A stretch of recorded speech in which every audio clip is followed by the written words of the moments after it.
going on? What's going on? It's the Franchize guy back with another volume for you, volume 6. Welcome to the Franchize, man. I'm back at it again. Trying to get back in motion with it with a few quick takes on what's been going on in sports this past weekend and this most recent weeks in the NFL and in college football. To check in with how things have been shaping up. Gonna give some quick takes here to get things started, you know what I mean? Gonna talk a little bit about everything here, you know what I mean? I know it's been a little minute for me. Like I said, I'm still trying to get in motion.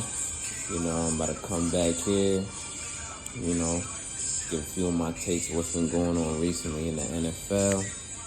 Week 10 that just finished up here for volume 6 is what we're gonna get into here, man. So I'm just gonna get right into it to get things started and talk about this Ravens-Bengals game, man. Ravens pulled that one. They pulled that one out in a tight one Thursday night, as we all are aware by now. But this game had everything, big comeback, big plays, some good defensive plays, and some good hits, key turnovers, and of course, the excitement of two elite QBs in the same division who just played a game with so much swag and execution. Lamar and Joe Shiesty, they definitely put on the show for us. Put on the show with some great throws and evading pressures, and it was definitely really exciting to see that game between the Ravens and Bengals, a big divisional one there, where the Bengals still had a chance to keep their season alive. Kind of solidify us looking at them again as like, oh shit, like a real legitimate playoff opponent. They could probably sneak up in there. So it was fun to watch. Serious game for both teams. Ravens, they came up for loss with the Browns. I don't know, but they had a couple good wins after starting off slow. So it's good for them to keep the momentum up, keep the wins coming up, keep pounding them on, especially divisional-wise. Bengals trying to still find their footing. They should be winning a lot more games than they have, especially with the talent that they got at quarterback and at all the other positions there and everything. But the thing about this game for me that kept popping out, once again, we know the Bengals defense has been type suspect, the whole year, despite their talent. But it's the Ravens defense, really. It was popping out to me again. Ravens defense, while they made some plays in this game, and they had some turnovers, people were popping out making some plays, they still look wild suspect their damn selves. And for me, looking at that shit consistently throughout the season here so far, now we're in week 10, right? They better get that shit. They better get that shit fixed for real. Because when the final stretch of the season comes where you got to play the Steelers twice and Russ launching these goal balls to Mike Williams and G. Pickens, they could get cooked deep. You know what I mean? They could get cooked. I don't know what the fuck going on with their safeties, or if they not communicating their calls the right way, but it's crazy to be getting beat deep like that all the time and not really focusing on your keys or your principles in your drop zone as a deep safety or whatever you're supposed to do at corner on the outside, also communicating with the safety. But I just can't see a nigga like Zach Orr, although, he fresh and new as a coordinator and still a young boy, I just can't see him letting that shit just go on like this, you know what I mean? That shit just looks crazy. People are running free. Safeties look like that. They always look like they're out of place, getting beat deep, shit going over their head. If it's zone with the corners, the safeties don't lock down their zone or don't lock down their third or their half or whatever they're supposed to do. It's like the safeties really aren't paying attention at all. But like I said, Zach Orr, still a young boy, fresh new defensive coordinator after Mike McDonald left for Seattle, head coaching job. I don't think I don't think he can, but he just don't seem like the kind of guy that will allow this shit to keep going on. So, like Marlon Humphrey kind of said, I think last week or the week before that, he said, I don't put it on the coaches, I put it on us as the players, and you damn well should. You know what I mean? It's kind of got to be on them. You damn well should, because we looking at y'all out there and y'all looking crazy, but we know that y'all capable of making plays because you made them. You have made them throughout the season, sometimes here and there, and you made them in this game. And it didn't have to be that close, even though it took a big comeback in the second half. But, y'all can make plays. Just get on the right page. Just tighten that shit up. I'm pretty sure also that they showed Zach Orr pissed off, shaking his head and sighing, at the defense during the game, even after the win. Even after the win, he was upset with his defense because he knows that it should be better and it could get better. You know what I mean? So, he was upset about that, and he has all the right to be, because the players gotta, you know what I mean? They gotta get on point with this shit. They better get that shit tightened up quick and in a hurry. Because it's gonna be scary on that final stretch of the season, especially going to the playoffs, because you know who you gotta play, you know who you gotta beat. You know that. But big prop to Lamar and the Bulls on offense. Tylen Wallace, he popped out on them and took off with the stiff arm and the jetpack, for a punch for 6 points. You know what I mean? He did his thing in that game, flexed a little bit and went off a little bit. So that was good to see. That was fun to see. Rashad Bateman, he got active too. Had that game-sealing touchdown catch with Lamar doing the little, Steph Curry jump shot, finger roll, touch pass, however you want to call it. Everybody was going crazy over that. But Rashad Bateman, it was good to see him getting a little active in the game. Finally looked like, he could be trusted, or at least in that game. You know what I mean? Or with a big pass or a big play. And Lamar's Lamar. You know what I mean? That nigga, man. I mean, niggas could do a whole show and like damn near hour segment on how crazy he is. What's he been doing like all season. That nigga might fuck around and be MVP again. You know what I mean? The way that he's playing, that shit will be fire to see him get the MVP again this year. With the way that he's playing this year, probably won't happen because there's some other players that have been doing good as well. To me, in my eyes, I still can't say better than him, but you know what I mean. I don't think I've seen. Maybe there has been, but I don't think, to my recent memory right now, probably slipping my mind, I don't know. I don't remember someone that's won 3 league MVPs. You know what I'm saying? But Lamar, that nigga, you know what I'm saying? He been doing his thing. He went crazy in this game. He's been going crazy all season. But let me just take a little bit of time now, to give hella prop to Jamar Chase and Joe Burrow. Jamar Chase, he always go off, but on this night, for this Thursday night football game, on this night, this shit was different. Like, fucking three touchdowns on 364 yards receiving. 364 racks. 3 punches. 3 punches in the end zone on 11 catches. Yo. That shit is crazy. 364 racks. So with that kind of yardage. Oh no, I think it's 264. I'm bugging. 264 yards receiving 2. Sorry, not 3. But still, that mean you getting 264 racks. I say racks because that mean he had to get some rack yard in there too. This ain't no possession receiver. You know what I mean? He make any catch, slant route, mid game, deep. He taking you up top. He taking you up top deep. But that nigga went crazy. That's different. 3 touchdowns.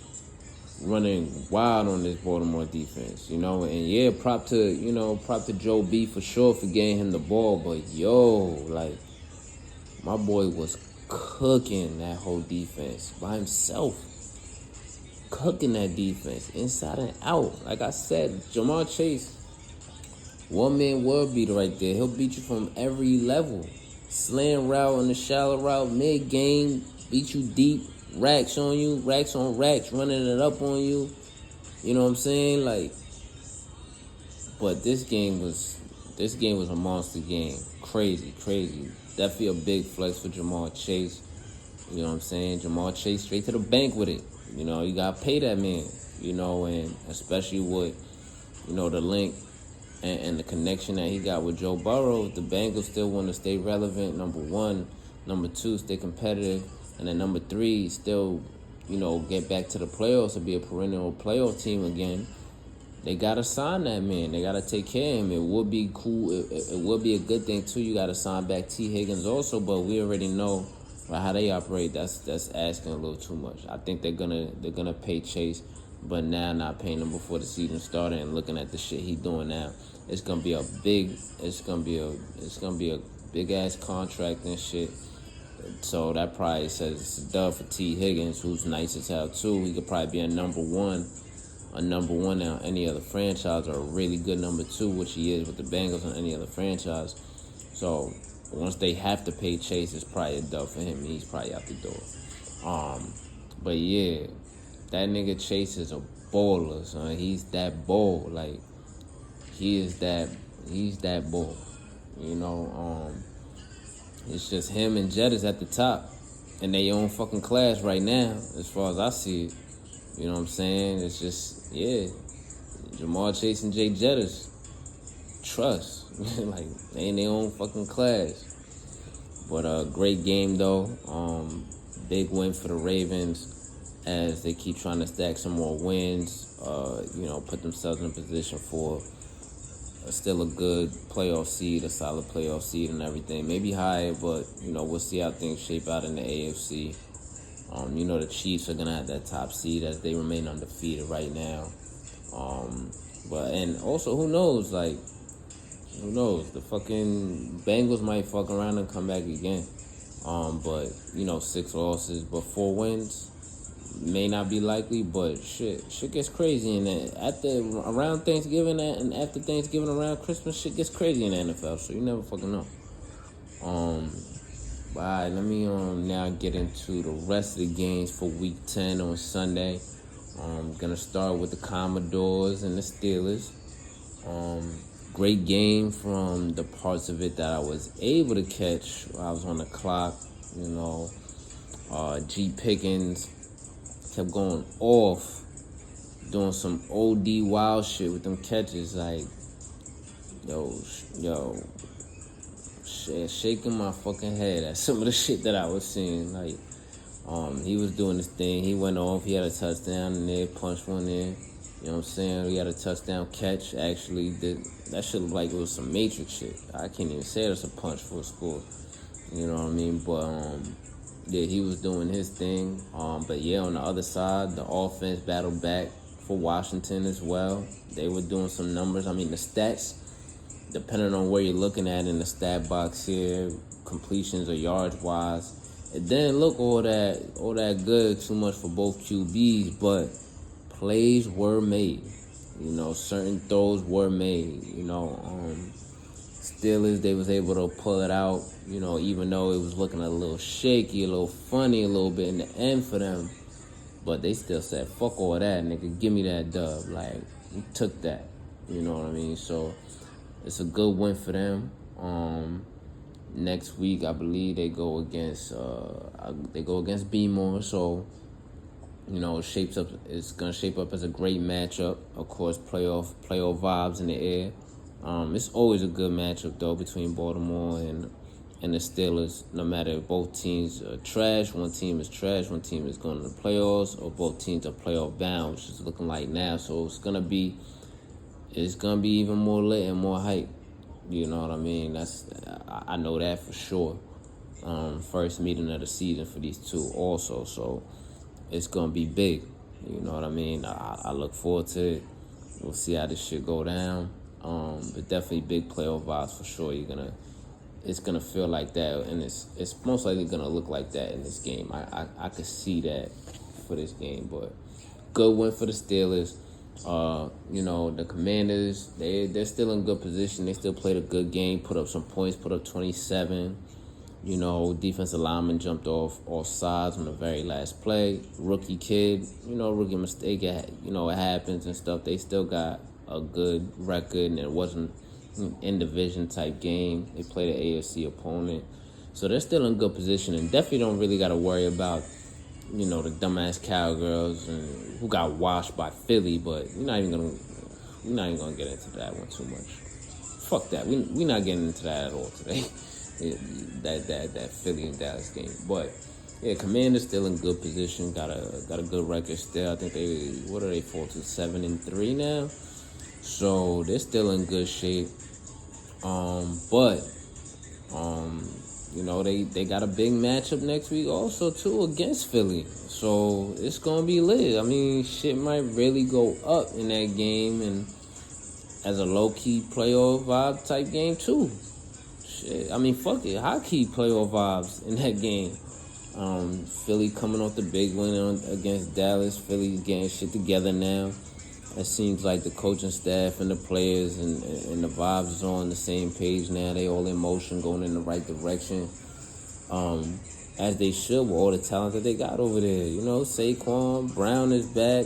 A.J. Brown is back. Devontae Smith been doing this thing. The defense is playing. Seen a couple big hits in that game from the little bit of that I did catch while I was still on the clock. Chauncey Gardner-Johnson, he gonna come with it. He gonna ball. But I seen him make a couple big hits in there. But yeah, the Eagles getting it together. They rolling right now. But it's still gonna be a good test and a good matchup for both teams. I can't wait to see it. I want to see how the young boy Jaden Daniels does against the division rival here in a kind of playoff kind of vibe and everything. Where now, with the wins that you have and how you've been playing, some expectations are kind of on you right now. So it'd be fun to see, you don't want to go on no 2-game losing streak, number one. But number two, you want to make sure that you're competitive in this game and you let them know, hey, listen, down the stretch, or if you see us in the playoffs, we're going to give you that work.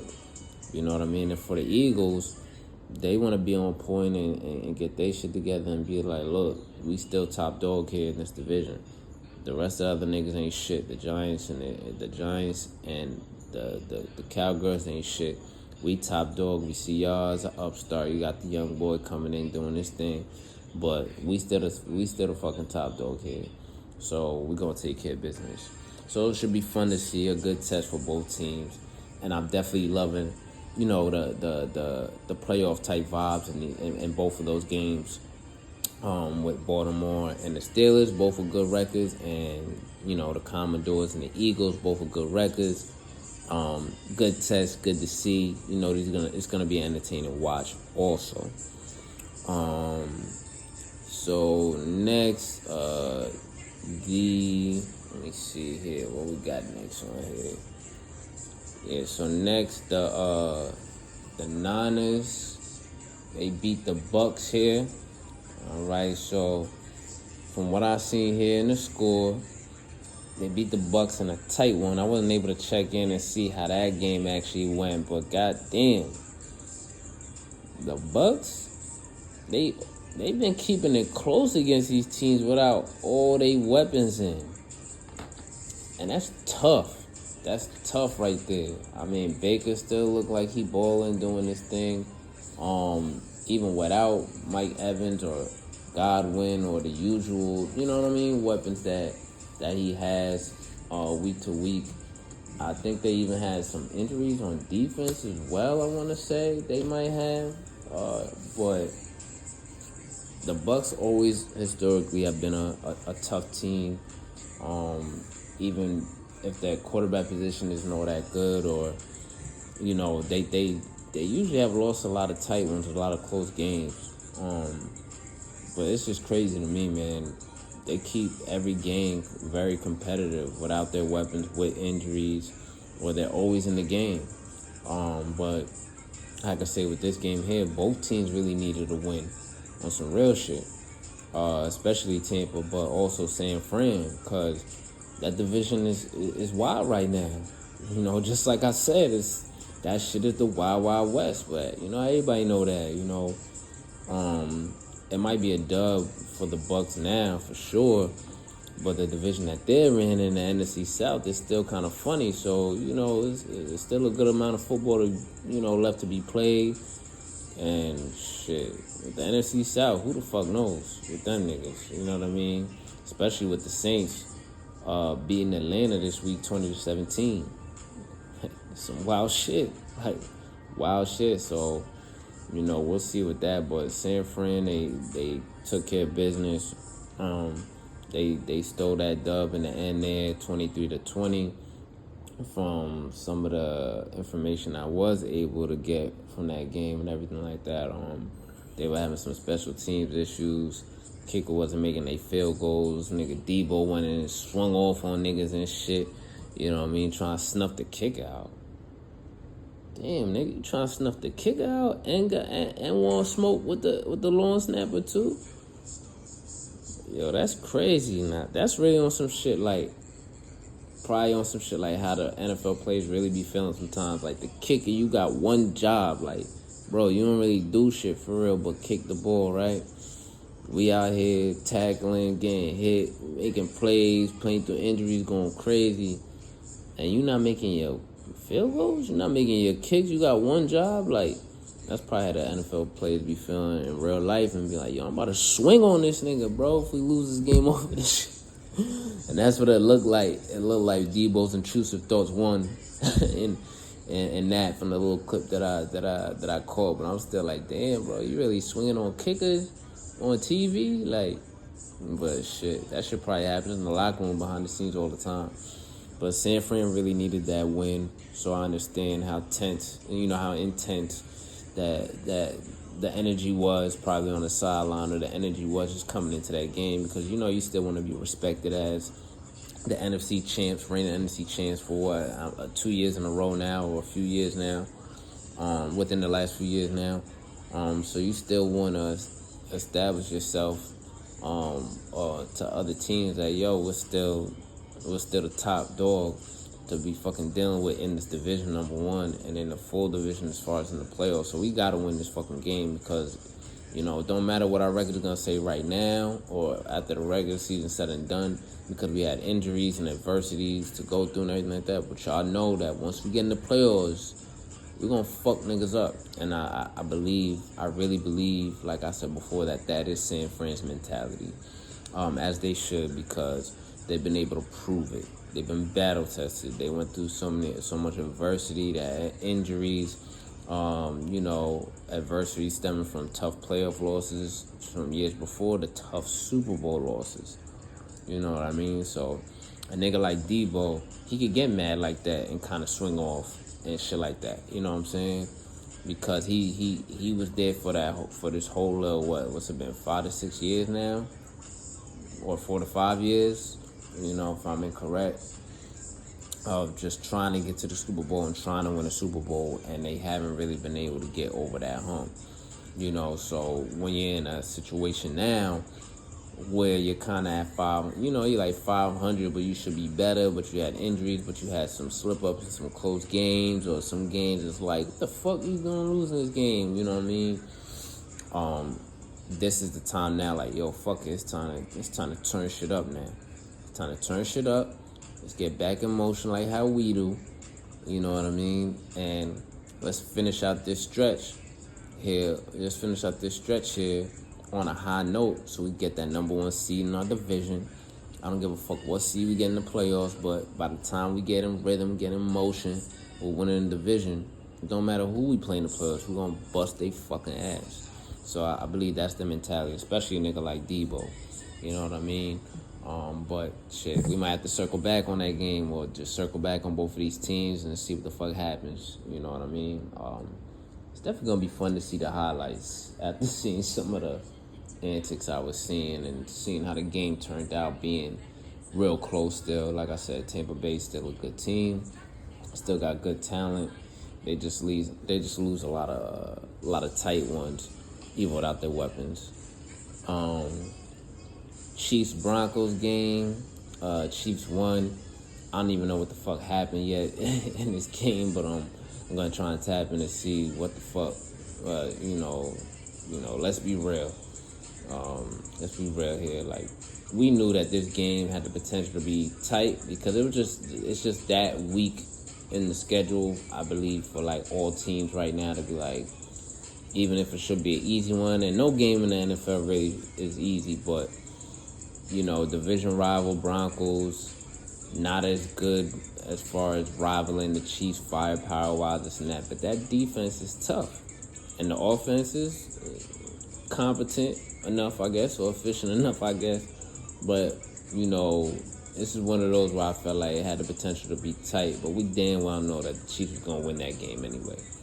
We knew that shit. You know what I mean? From what I was able to catch, they won this game on a game-winning field goal block. It looked like it was a close attempt, too, not a far one, so that shit is crazy. Shout out to the special team defense making the fucking key play when you have to in the clutch. You got to do that, you know what I mean? But that's what championship teams do. That's what respectable championship teams that are well coached. They've been there before. They're like, this ain't our best game. Shit fucking up. Niggas is kind of down right now. Whatever. It's a tight game against a division rivalry that we probably should, probably shouldn't be this close, but fucking, we're going to gut this shit out on special teams defense. However, we got to do this shit, so good, tough win for them. And, I know, like I said before, that I ain't ready to buy what Denver is selling. I ain't buying what they selling quite yet. You know what I mean? But I like to see that Denver made it tough for KC. They made it a tough game. It was close. They ain't roll over and die or just keep it close for like the first half, and then the second half they rolled over and, got beat like 31, 14 or some stupid shit like that, or 31-17 or some shit like that. Like, they kept it tight. So that's interesting to see. But, it's really up with them still. Like I said, I'm not ready to buy what they selling quite yet. Still up with them because the Bengals or maybe the Colts for that 7th seed, it's between them. That's the only people they got to run with. They got to worry about, because at the bottom half, the bottom half AFC teams in the hunt are, crumb bums. And they can't win for real. They all crumb bums at the bottom there. And, the Broncos should be able to secure and hold down that 7th seed going forward. But like I said, we're going to see. We're going to see what's really up. But tough win, gutted out for KFC. Good win by them. Texans, Lions still the dub. Like, hold the fuck up, niggas. Hold on. Wait a minute. Hold up a second. Hold on. Give me that shit, nigga. Give me that shit, right? I'm finna take that dub from you, my boy. Let me get that from you, man. Take that dub from you, my boy. Y'all be easy, y'all. Y'all be easy with that. But yeah, they stole that win, man. They stole that W from the Texans.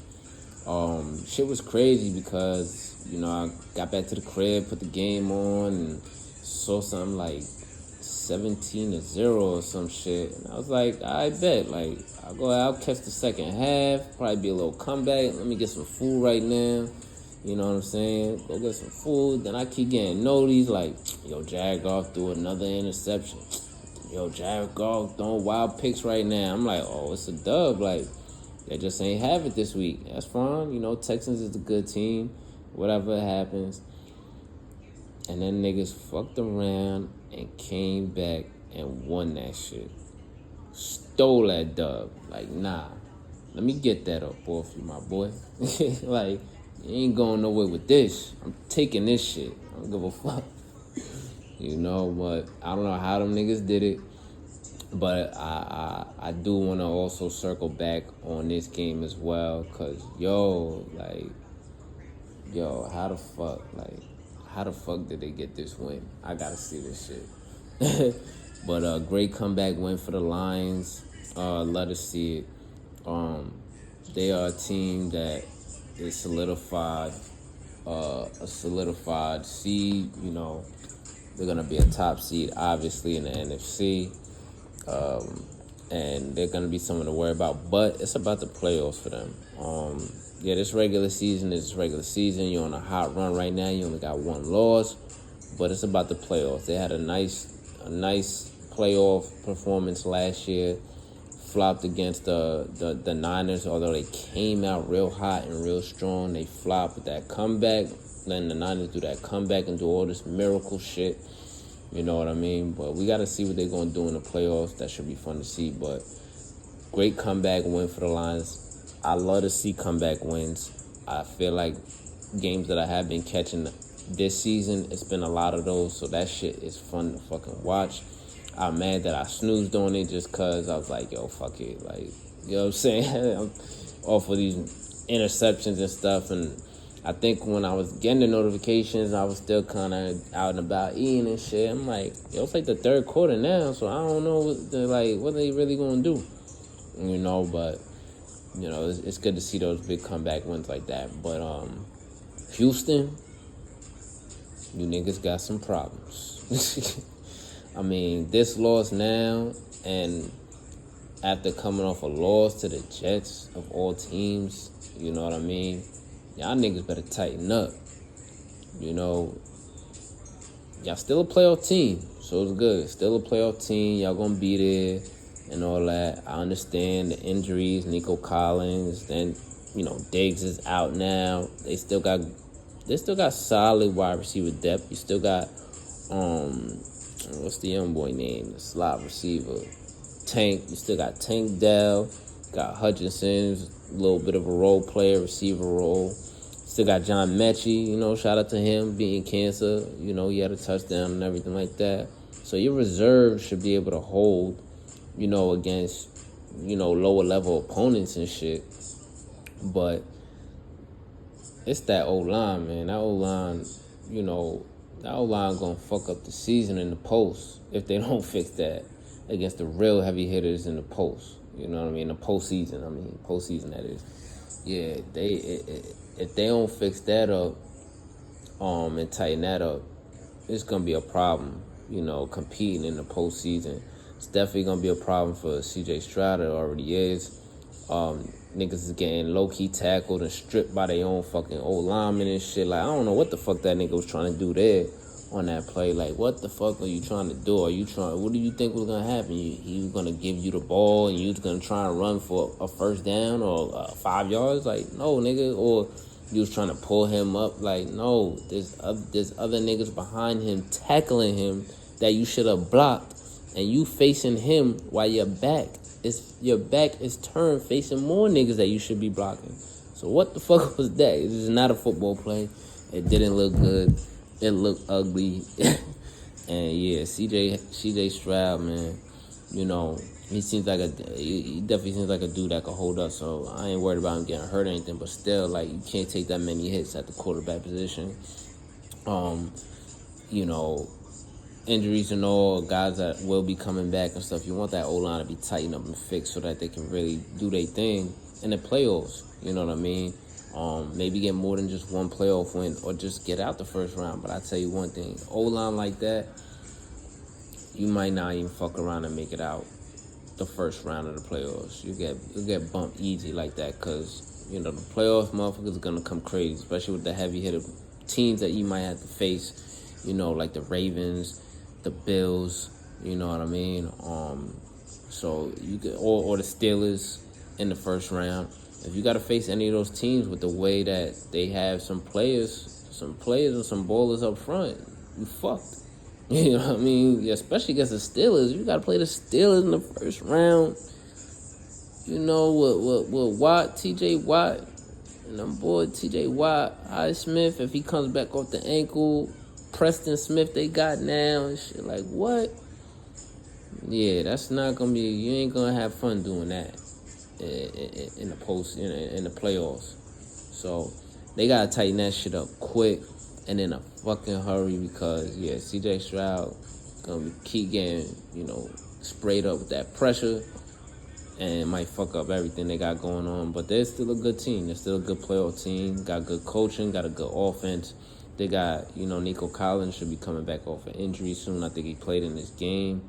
But yeah, they should be fine. They'll make it to the playoffs, but they just gotta tighten that up. Now I just want to take a quick minute to tap into the college football playoffs, right? Real quick. So let's tap into that right now. So after this past weekend, shit was looking kind of ugly for a couple of the top teams.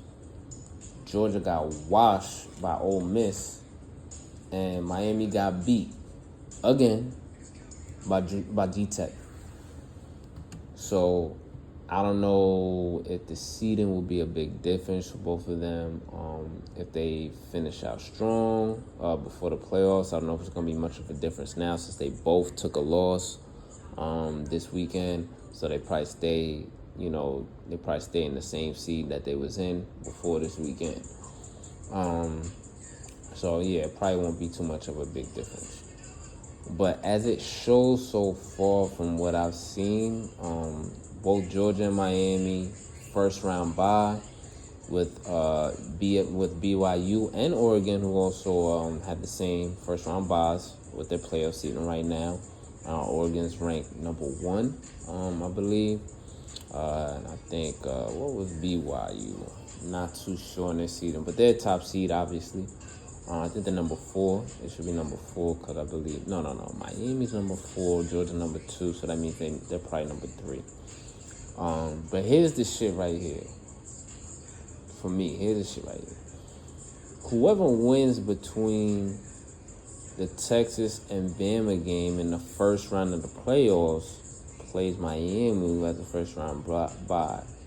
Who honestly I think they probably belt them boys. Either one of them, Bama or Texas, probably belt them boys. And then Penn State will play Notre Dame in the first round, and that seeding, who I don't think that they would beat Georgia, and that's who either of them will end up playing. I don't think either of them will beat Georgia, but maybe the way from the quarterback position, how trash has been from there with Carson Beck, they might still give Georgia work, but I don't think either of those teams is beating Georgia for real, because Georgia's defense is just too fucking good. You know what I'm saying? So, I think that the way that Notre Dame and Penn State run their offenses against Georgia's defense, how they be rocking, can't see that. So my thing is this, right? Is who the fuck want to see that shit? Who really want to see that shit, right? Let Miami get that Georgia seed that Georgia get right now, to go get that dub and keep shit lit and interesting. You know what I'm saying? With Killer Cam in Miami to the conference championship game and keep shit lit, exciting, and interesting. Because I think that if Miami were to play as their first opponent, either Notre Dame or Penn State, it gives them a little taste of like, oh, okay. Let's see how we fare against real opponents now finally in the playoffs. It'd be interesting, and I think that Miami could still beat either of those teams. It'll be interesting, you know what I mean? Tough and everything a little bit, but Miami should edge them out. Not easier than Georgia should. Keyword there, should, in this whole thing I'm just ranting about here a little bit. But that way, Miami still makes it past just one playoff game, which keeps it interesting. I think Miami's a college football team that motherfuckers is excited to see back, even though they get all the hate. Motherfuckers hate them and shit, but it's still exciting to see them back, being relevant or this high and looking this, legit right now. I think that's good, for excitement and making shit lit and interesting. And then keep shit lit and interesting for them SEC crackheads where Texas could either get they lick back from Georgia or vice versa with Bama and keep shit going. That's actually fun to watch. Because think about it. If Texas gotta see Georgia if they beat Bama, they gotta see Georgia again in the playoffs, they could get their lick back right there. Especially with the way Georgia is looking right now. The niggas, no. They could fuck around and get their lick back right there in the playoffs when it really means the most and shit. To try and get to a championship and shit. Because you know motherfuckers before the season started been rumored for Texas to take the whole shit. Right? Or it's still interesting and more lit if Bama plays Georgia again, and you saw how that game went back and forth, even to the end and got crazy and shit. If Georgia fuck around and get their lick back in this game, you know what I'm saying? So I'm just saying it's one of them games where it seems like, you know, it's a good build up. It's a good build up right there. So the seeding should probably be best for, you know, for the matchups to be like that. To me, that's my shit. You know what I mean? That shit would be fun to watch. You know, rather than Bama or Texas play Miami. And, you know, it'd probably be competitive. We never know. Football is football. It gets crazy, especially college football. It gets crazy. You never know. Niggas probably switch up their schemes, their strategy for that week, for that opponent, because it's different. But more times than likely, let's be real, we're all thinking it. We're all probably thinking in the back of our minds, like, nah, Texas or Bama will belt them boys, you know, in Miami. You know what I'm saying? But, you know, hopefully that's not the case. Even if that does happen. But hopefully it's not the case with the seeding. Hopefully they switch that seeding up. But even not, like I said, hopefully that's not the case if Miami got to play Texas or Bama. It's still something that's interesting. But let's be real here. In the back of all of our minds, we're all thinking it's probably not gonna be a good look. On the other side, you got Ohio State to play Boise State for a BYU matchup. To me, sounds a little meh. You know, yeah, That's why I had my little rant about the Miami and Georgia seeding. But we'll see between, you know, Boise State and Ohio State and BYU. You know, BYU's been interesting. That boy Retzlaff, he's been interesting to watch here and there. Caught a few of his highlights. You know, you got Ashton Genty, you got the receivers on Ohio State still going crazy. But Will Howard, you know what I mean? So we'll see. Tennessee versus undefeated Indiana, that might be lit. I mean, I don't know too much about what Indiana got going on the field, but Tennessee is tough. And whoever wins plays Oregon, so who I don't think is for real, is for real as a national chance. But it could get interesting. Who knows? We'll see. Hopefully the season shapes out good, you know, for viewer and excitement purposes. You know what I'm saying? Well, shit, at least for me. That's what I'm thinking. Hopefully those seeds shape out really well, so it's more excitement, more interesting. Niggas is also talking like Colorado might fuck around and sneak into the playoffs too. That shit would definitely be wild exciting and be extra fucking fun to watch if Prime finds a way to finish. You know, if Prime does, you know, he's gonna find a way to make a way to finish out strong. But if they find themselves in the playoffs as a 12 seed, and they're in the playoffs, that's also gonna make shit more lit and exciting to watch. You know, just put on shit that we know we want to watch. That's how I feel. But I mean, it's college football and it's football overall. We gonna watch anyway, so what the fuck am I saying? I'm just saying that I like how those matchups would be better to watch or a better storyline or whatever, because it'd be cool to see Miami make it to the second round and then see if they gotta play Texas or Bama or Georgia and then see if they can really get to the championship. You know what I mean?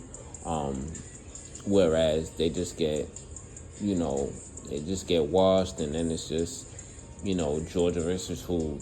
Fucking, Georgia versus, it'll be Georgia versus Texas again, or Georgia versus Bama again, either way. But yeah, it just seems like it's too easy to me. Penn State or Notre Dame for Georgia, fuck out of here, man. And then what if they fucking upset Georgia in the playoff game? Like, who wants to watch Penn State or Notre Dame? Like, fuck out of here with that. Nah, but I'm sure it'll all work out and shape out well and still be fun to watch either way. You know, these kids, they still be going hard and shit. Some of them, even with the NAI deal. So, and it's gonna be cool to see the first 12 seed playoffs, which I've been saying this shit since. I've been saying this shit for a while, long time. So I'm just happy as fuck to see it, because that 4-team shit was some bullshit. Nope, that shit ain't real. So it's gonna be good to see either way. Either way, it's gonna be fun to see here. So can't wait for it. So next, I just want to tap into a little bit of NBA. Just talk a little bit on that. Get my little takes. It's gonna be real quick, just from the little shit that I've been seeing here and everything like that. With the NBA right now. Yeah, so let me go ahead and tap into the NBA right quick. Yeah, the shit I've been seeing with these little highlights on Twitter here and there since the season is still early. One thing I've seen that I really like is them young boys in Charlotte, LaMelo and Miller. Yo, them young niggas is going crazy right now with their 2-man game. I see Miller dunking on niggas, putting niggas in a little mix to the lane or to do a step back 3 over niggas and shit. And then LaMelo, of course, with at least 1 or 2 highlight passes a game, but he been dropping buckets, putting niggas in the mix. Niggas on a mixtape hitting niggas with the eye jammy 3-point shots in their face and scoring crazy. He been dropping crazy buckets, so that shit has been fun to see. I think I seen him the other day hit a crazy ass, I think game time with seconds left in the fourth quarter, 3 in the corner on Philly, and was talking shit to the crowd too. Like, yeah, nigga, I'm like that. Like, I like to see that shit. Like, yeah, nigga, I'm a baller. And you know, they got Terrence Mann in the cut off the bench, dropping a little 10 to 12 points or something like that too, you know, or something, whatever he be doing. But I caught a couple of his little highlights too. He had a couple games where he was going off, you know, so they got him in the cut off the bench. So that's good to see for Charlotte. You know, season's still early, so I like to see highlights too. We know they probably not gonna make the playoffs and shit. Ant-Man still going crazy from 3. Taking more, making more, you know, doing this thing. The Wolves looking alright. They got to get a little bit better. Steph came back and got his squad still hitting in motion, beating Boston. Fuck out of here, Boston. Fuck out of here, Tatum. We don't care how you feel.